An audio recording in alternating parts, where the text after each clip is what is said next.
네, 안녕하세요. 여러분의 스포츠를 재밌게 만들어줄 한강스포츠입니다. 이번 영상에서는 여러분들이 모르고 지나치기 쉬웠던 지로 d'Italia의 뒷이야기에 대해서 알아보도록 하겠습니다. 경기 시작부터 추적추적 내렸던 비 때문에 많은 고생을 해야 했던 2023 지로 d'Italia 스테이지 5. 이태리 중부지방에서 티레니아해로 향하는 이번 코스는 하루 종일 업다운이 반복되는 코스였죠. 하지만 피니시 직전 15km 구간은 완전히 평지로 이루어져 있었기 때문에 약 50km 남은 지점에 있는 3등급 어필만 잘 넘으면 펠로톤의 단체 스프린트가 예정된 하루였습니다. 많은 미디어와 전문가들이 이날 주요 선수로 트랙세가 프레도의 매지 페더슨과 제이크 아룰라의 마이클 매튜스, 알페신데케니크의 카딘 그루브스를 뽑았습니다. 그 이유는 이 선수들이 어필을 잘 타는 스프린터로 분류되기 때문인데요. 특히 스테이지 3과 마찬가지로 50km 남은 지점의 어필에서 뭔가 보여줄 수 있지 않을까 하는 기대가 있었고, 제이크 아룰라는 이미 이런 어필 전략을 이용해 승리한 경험이 있기 때문에 동일한 카드를 또 한 번 사용하지 않을까 하는 전망이 있었습니다. 근데 정작 트랙세가 프레도와 제이크 아룰라 두 팀은 전혀 그런 생각을 갖고 있지 않았다고 합니다. 일단 피니시 50km 지점에서 승부를 던지기엔 너무 멀기도 했고, 경기 초반부터 비가 워낙 많이 내려서 모두가 지친 상태일 것이기 때문에 동일한 전략을 사용하기 어려울 것이라고 말을 했습니다. 그래도 다른 팀들은 별로 믿지 않고 경기하는 분위기였고요. 그 외에 무난히 어필을 넘어갈 수 있는 UA팀 에미리츠의 파스칼 아크만, DSM의 마리우스 메이오퍼, 알베르토 다이네제, 에올로코메타의 빈첸초 알바네제 같은 선수들이 오늘 스테이지에서 주목을 받았습니다. 스테이지 5 경기 시작 전 팀 콜라텍 셀레 이탈리아의 발레리오 콘티, 코피디스의 헤미 루아스, 알페신데케니크의 라몬 싱켈담이 경기를 포기했습니다. 발레리오 콘티는 19년도 지로 d'Italia에서 핑크 저지를 며칠간 입어본 경험이 있는 선수였죠. 문제는 발레리오 콘티 이외에 나머지 선수들은 모두 지로 d'Italia 첫 출전이라는 것인데요. 알페신데케니크의 라몬 싱켈담은 카딘 그루브스의 마지막 리드어맨으로서 알페신데케니크의 전력 약화가 우려되는 상황이었습니다. 이날의 스테이지는 경기 초반부터 비가 계속 쏟아지고 있었죠. 특히 이번 스테이지는 아트리 팔라의 긴 퍼레이드 스타트 때문에 선수들이 오들오들 떨면서 스타트를 할 수밖에 없었습니다. 막상 경기가 시작되자마자 브레이커웨이에 나선 선수는 피보피너를 포함해서 단 5명. 이 선수들이 먼저 앞서 나가면서 단 5km를 달리자마자 낙차로 넘어지게 되었고, 내리막길이 굉장히 미끄럽다는 무전을 펠로톤으로 보내줍니다. 펠로톤 역시 미끄러운 길을 조심히 달렸고, 이러한 기조는 경기가 마무리될 때까지 이어졌습니다. 그럼에도 불구하고 낙차가 발생했는데요. 펠로톤을 강타한 첫 번째 낙차는 미끄러운 도로 때문이 아니었습니다.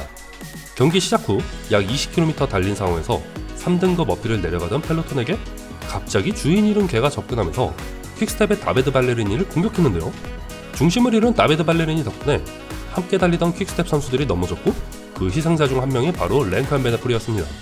다행히 빗길이라 빠른 속도로 달리진 않았었고, 펠로톤의 느린 속도 덕분에 다시 합류할 수는 있었습니다.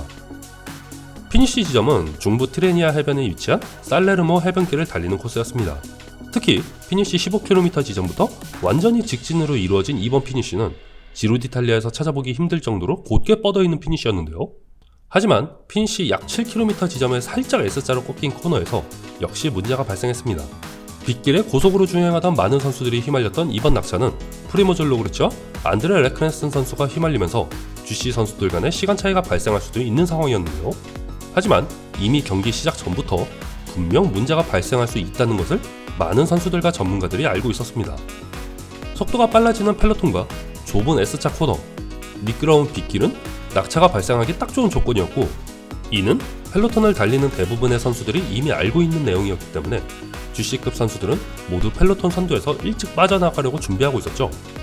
다행히 낙차에 휘말리지 않은 그룹이 워낙 소규모이고 메인 스프린터들이 대거 이탈된 상황이었기 때문에 낙차에 휘말리는 GC 선수들도 피니시 직전에 다시 합류할 수 있었습니다. 하지만 피니시 안쪽에서 이어지는 낙차는 아무도 예상하지 못한 모양입니다. 피니시 3km 안쪽에서 또 한 번 낙차가 발생했습니다. 이번엔 펠로톤을 주행하고 있던 랭크한 베네폴이 혼자 넘어진 것처럼 보였는데요. 어쨌든 넘어지고 나서 한참 투덜투덜거리던 랭크한 베네폴, 다른 선수에게 화를 내는 것이 아니라 팀카에다 대고 화를 내고 있었습니다. 정확히 내용이 알려지진 않았지만 코스를 안전하게 미리 닦아놓지 않은 지로 d'Italia 조직위원회에게 항의하거나 자전거 부품 선택을 잘못한 팀 미케닉을 원망하는 내용이 아닌가 싶네요. 일단 피니시를 향하면서 동타임을 적용받아 시간을 잃진 않았는데요. 문제는 랭크한 베네폴의 두 번째 낙차가 심상치 않다는 것입니다.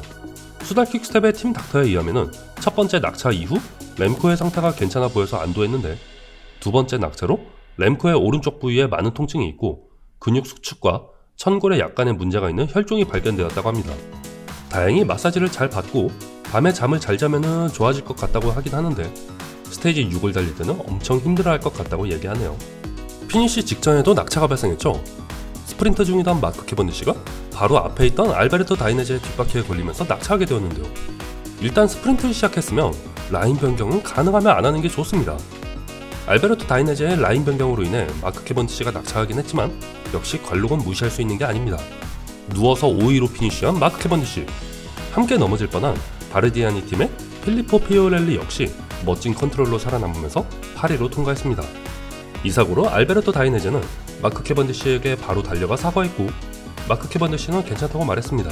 또 그는 무릎에 약간 통증이 있긴 한데 어디 부러진 것 같진 않고 가슴이 약간 시리긴 하지만 그것이 스프린트다 라는 말을 남기기도 했습니다. 이번 지로 d'Italia 스테이지 6은 렌코 앤 베네폴에게 확실히 힘들 것 같긴 합니다. 스테이지 6은 나폴리에서 펼쳐지는 162km 길이의 평지 스테이지, 올해 지로 d'Italia 로드 스테이지 중 가장 짧은 스테이지이긴 하지만 2등급 어필과 3등급 어필이 포함되어 있기 때문에 상당히 많은 체력이 소모될 뿐더러 오늘 일기예보로는 어제보다 비가 훨씬 더 많이 올 것으로 예상된다고 합니다. 자, 여기까지입니다. 오늘도 즐거운 라이딩 하세요. 감사합니다.